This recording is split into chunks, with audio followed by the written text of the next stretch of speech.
Pemirsa, angka kasus aktif COVID-19 di Indonesia sudah cukup rendah, jauh berkurang dibandingkan masa puncak. Hal itu mendorong pemerintah memberikan kelonggaran penggunaan masker. Meski untuk sementara hanya diberlakukan di tempat-tempat terbuka atau outdoor. Lalu seperti apa masyarakat harus bersikap? Tetap gunakan masker atau mulai melepas masker mereka?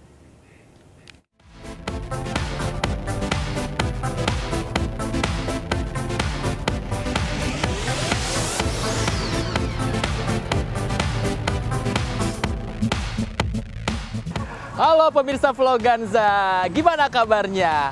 Lama tidak berjumpa ya, sampai-sampai Presiden Joko Widodo ini akhirnya memutuskan untuk melonggarkan pemakaian masker di luar ruangan. Iya, memang dilonggarkan, tapi masih ada sejumlah pembatasan untuk protokol kesehatan di sejumlah tempat. Lalu, siapkah Indonesia untuk menanggalkan masker? Langsung aja yuk, kita cari tahu.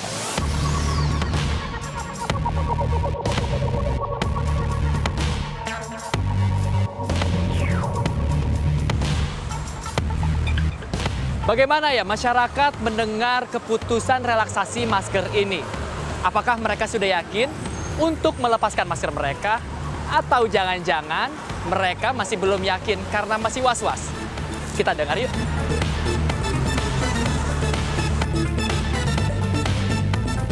Sudah pede belum nih keluar tanpa masker? Sebenarnya pede nggak pede sih Mas ya, soalnya kan pemerintah memang sudah membolehkan, tapi kita masih takut juga sih sebetulnya. Tapi kalau di luar ruangan kayak gini sih berani sih sedikit, tapi kalau banyak orang kita masih pakai masker. Jadi harus jeli gitu melihat Iya, harus kondisi. jeli-jeli ngelihat kondisi, situasi.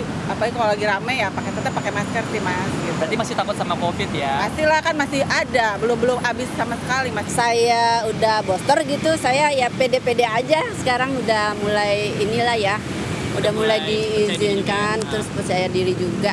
Udah pemerintah juga udah melonggarkan juga ya buat masyarakat. Kalau ibu sendiri sebenarnya masih takut nggak nih sama COVID? Iya takut ya. Masih takut tetap masih, ya? Jadi antisipasinya apa? Selain mungkin masih membawa masker kah atau membawa sanitizer? Antisipasinya seperti apa? Hand sanitizer tetap bawa, masker tetap bawa. Cuman ya kalau di tempat rame, saya pasti pakai masker. Sebenarnya sih saya masih ragu ya, karena saya tahu COVID masih ada ya. Hari ini aja saya lihat udah 450-an ya, di Jakarta juga masih yang tertinggi ya Mas ya. Jadi ada sedikit keraguan lah gitu, takutnya kita tetaplah prokes. Artinya masih takut sama COVID banget Bu ya? Iya, masih yakin masih ada gitu, belum hilang banget, tapi alhamdulillah sudah lebih mending ya. Tapi tetaplah saya masih pakai was-was masker. ya? Iya.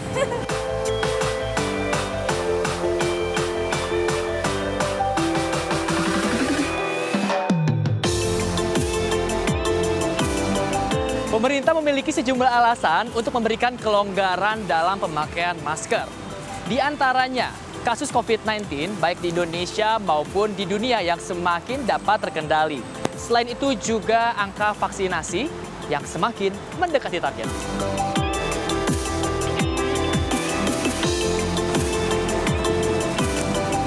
Indonesia pernah mengalami puncak kasus tertinggi pada tanggal 28 Februari 2022 lalu, di mana kasus aktif ini mencapai 586.000 kasus yang aktif.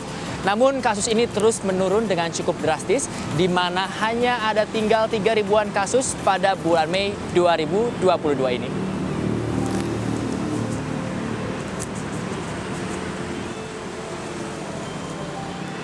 Vaksinasi juga telah mendekati target pemerintah. Untuk dosis pertama, ini telah menyentuh angka 199 juta jiwa, di mana ini mendekati target pemerintah yaitu di angka 208 juta jiwa.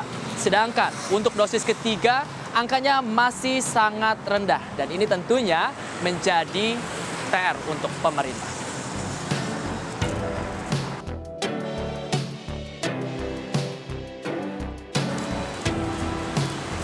Angka-angka tersebut menunjukkan kasus aktif COVID-19 ini sudah turun drastis. Begitu juga dengan vaksinasi yang sudah cukup tinggi. Tapi benarkah kita sudah aman untuk melepaskan masker yang selama ini melindungi kita? Kita cari tahu yuk langsung dari pakarnya.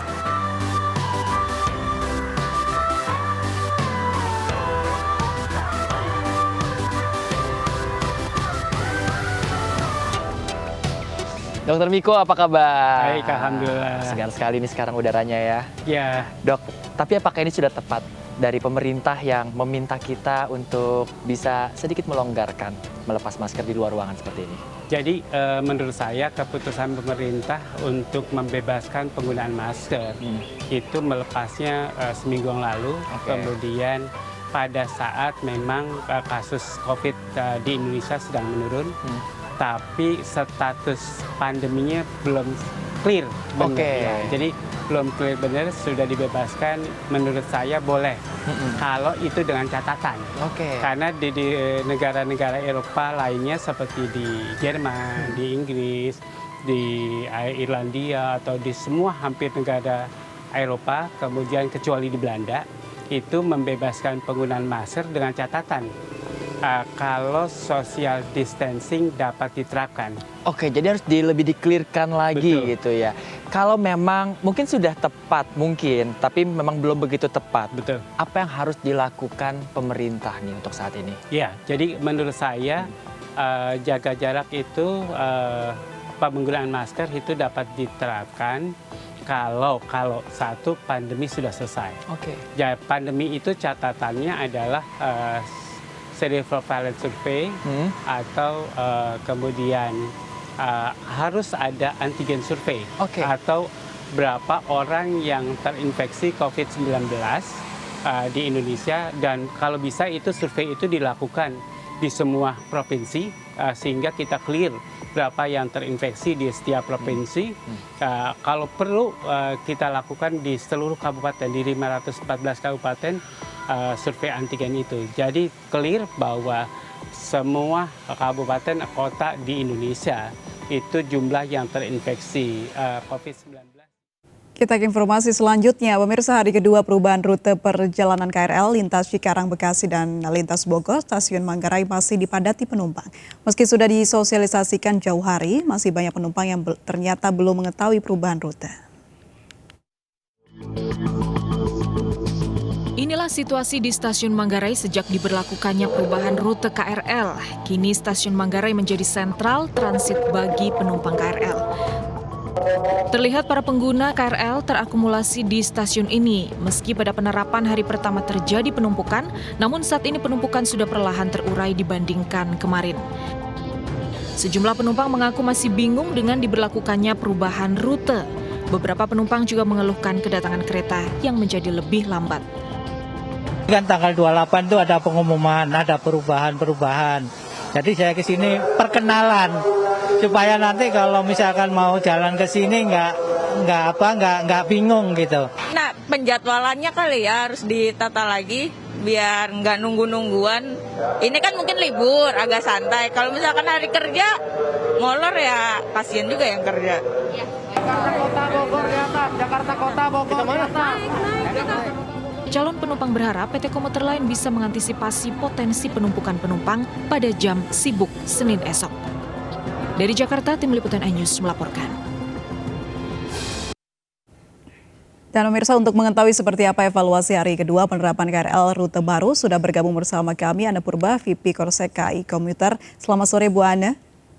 Selamat sore Mbak April. Baik, terima kasih sudah bergabung bersama kami Bu Ana. Bu Ana, boleh diinformasikan seperti apa evaluasi dari penerapan rute baru KRL ini di hari kedua? Ya, jadi alhamdulillah puji Tuhan di hari kedua flow penumpang dan perka kami sudah semakin baik ya dengan adanya evaluasi-evaluasi yang kami lakukan di penerapan di hari pertama. Yang kedua ini tadi mulai dari jam 3 kami optimalkan peron 9 yang awalnya digunakan oleh kereta bandara. Ya ini juga dioptimalkan untuk melayani pengguna-pengguna jasa komuter lain khususnya untuk arah Bekasi Manggarai, sehingga yang kemarin terjadi penumpukan di stasiun di peron 6 dan 7, ini kita bisa urai dengan mengoptimalkan peron 9. Dan saat ini kalau kemarin ada pembatasan kecepatan masuk dan keluar stasiun Manggarai 20 km per jam, ini secara perlahan naik dari 30 km per jam dan saat ini sudah mulai naik kembali, sehingga keterlambatan juga kita bisa antisipasi. Kemarin memang ada beberapa dengan adanya perubahan transit, kemudian perubahan pola rekayasa operasi karena kelambatan yang tinggi dengan selesainya switch over yang kelima pada pagi harinya, ini sudah bisa kita urai, kita evaluasi dan sudah semakin baik. Harapannya dengan adanya beberapa evaluasi dan optimalisasi peron 9, besok di hari kerja kami bisa meminimalkan masalah, meminimalkan kelambatan, dan meminimalkan penumpukan sehingga pengguna jasa komuter lain yang ingin bekerja, ini bisa kami layani dengan baik. Baik, Bu Ana, ini ternyata masih banyak sekali penumpang yang merasa kebingungan terkait dengan rute baru ini. Ada solusi dari pihak KAI untuk bisa membantu para penumpang yang kebingungan ini? Iya, jadi begini. Jadi yang transit ini kan adalah orang yang belum pernah transit sebelumnya. Artinya memang mereka belum mengenal stasiun Manggarai. Apalagi saat ini pola transit yang ada di stasiun Manggarai ini berubah. Yang awalnya nyebrang rel, ini kita sudah fasilitasi dengan naik dan turun peron saja. Tetapi pasti perlu adaptasi dengan penggunaan fasilitas-fasilitas yang ada di stasiun, baik tangga manual, lift, dan eskalator. Ini letak-letaknya pasti terus kami sosialisasikan. Oleh karena itu, dengan tanpa henti ya, kami menempatkan pegawai-pegawai kami, mempertebal petugas, agar kami bisa melakukan pendampingan kepada pengguna jasa komuteran secara langsung untuk memperkenalkan fasilitas-fasilitas yang ada di stasiun. Karena banyak lift, eskalator, kemudian tangga yang bisa dimanfaatkan untuk melakukan transit dari peron 67 yang ada di bawah, kemudian 10 dan sampai 12 yang ada di atas. Kami menyarankan kepada pengguna jasa komuter lain untuk tetap melihat informasi-informasi ataupun mendengarkan instruksi dari petugas agar kita bisa lebih mudah melakukan transit di stasiun Manggarai. Baik, Bu Ana, di hari kedua penerapan rute KRL baru ini masih terjadi penumpukan di beberapa titik dan ini memang sudah dilalui oleh penumpang yang sedang menjalankan libur ya hari ini rupanya. Apakah ada mekanisme baru begitu Ibu agar penumpang yang menunggu di setiap stasiun transit ini bisa menunggu dengan nyaman? Ya, jadi mungkin saya bisa sedikit klarifikasi ya. Jadi sebenarnya penumpukan ini karena memang pengguna komuter lain saat ini difokuskan di area peron 67, kemudian di peron atas ya. Ini ada 3 lantai stasiun Manggarai yang awalnya penumpang ini tersebar dari peron 1 sampai peron 6 dan peron di atas dari 10 sampai 12. Saat ini akhirnya berkumpul fokus di area peron 6 dan 7 di bawah, kemudian 10 sampai 12 yang ada di atas. Sehingga kelihatannya semua ngumpul dan ini menjadi penumpukan. Tapi penumpukan terjadi ketika kemarin KRL kami itu ada kelambatan. Ada beberapa kereta yang harusnya masuk itu ada yang terlambat sampai 40 sampai 50 menit. Sehingga dengan tunggu ya, waktu tunggu yang cukup lama, ini membuat penumpang menunggu lebih banyak lagi. Tetapi hari ini kita bisa minimalkan dengan tadi memanfaatkan peron 9. Akhirnya di lantai 1 selain dengan peron 6 dan 7, kami juga bisa memaksimalkan peron 9 yang awalnya digunakan oleh kereta bandara, kini bisa digunakan oleh pengguna jasa komuter lain agar penumpukan seperti kemarin tidak terjadi lagi. Baik. Soal sosialisasi yang masih terus dilakukan untuk bisa membiasakan para penumpang KRL ini di rute-rute terbaru. Di mana sih Ibu supaya penumpang ini bisa mudah mengaksesnya untuk rute baru ini? Ya, yang pasti di atas kereta adalah yang paling efektif untuk saat ini melakukan announcement ya. Karena di atas kereta semua pengguna jasa komuter lain dapat mendapatkan informasi mau transit di mana. Bahkan kami di stasiun juga announcer terus menginformasikan terkait perubahan-perubahan rute ini dan kemudian kami juga melibatkan media, teman-teman komunitas yang memang kita libatkan untuk melakukan sosialisasi ini dan kami melayani 24 jam melalui kontak center kami di 021121 dan di media sosial @komuterline. Buat pengguna jasa komuter lain juga bisa mendownload KRL Akses secara aplikasi, sehingga update-update dan perubahan-perubahan secara real time dapat kami sampaikan melalui aplikasi ini. Kami juga melibatkan media ya dan teman-teman komunitas agar mereka memberikan experience-nya untuk melakukan transit baik di Stasiun Manggarai ataupun dengan perubahan-perubahan rute yang terjadi setelah SO5 di Manggarai tanggal 28 kemarin. Oke, Bu Ana, besok menjadi hari pertama di mana percobaan rute baru ini terlaksana di hari kerja. Ini PR-nya adalah mempersiapkan segalanya untuk berjalan lancar besok. Ada persiapan khusus dari pihak KAI? Ya, persiapan khusus pasti. Ya, jadi dapat kami informasikan layanan komuter kami dimulai dari pukul 4 sampai pukul 12 malam. Kemudian kami menjalankan 1054 perjalanan dengan menyiapkan di luar jadwal yang sudah terjadwal 1054. Kami menyiapkan feeder dan kereta luar biasa untuk ditempatkan di area peron 9 tadi ya, untuk mengangkut penumpang-penumpang yang transit, dan ini dimungkinkan mengangkut lebih dari 800 orang sekali kereta berjalan, sehingga kami bisa mengantisipasi kepadatan di hari pertama kerja selama masa adaptasi ini. Karena kami yakin adaptasi perubahan pola transit di Stasiun Manggarai ini membutuhkan waktu agar pengguna kami semakin terbiasa. Sehingga pola-pola ini yang kita lakukan, kemudian kami juga melakukan evaluasi terhadap jadwal ya. Adanya memperkecil headway dari khususnya dari Bekasi, karena dia akan melayani full racket ya ke Bekasi, Tanah Abang, Duri, Angke, yang ini juga menjadi tujuan-tujuan yang sangat ramai di jam sibuk ya. Kita headway-nya kita perkecil dan memaksimalkan kereta-kereta yang stand formasi 10 dan 12, sehingga stand formasi 8 ini kita minimalkan agar kapasitas angkut kami bisa lebih banyak melayani pengguna jasa komuter lain.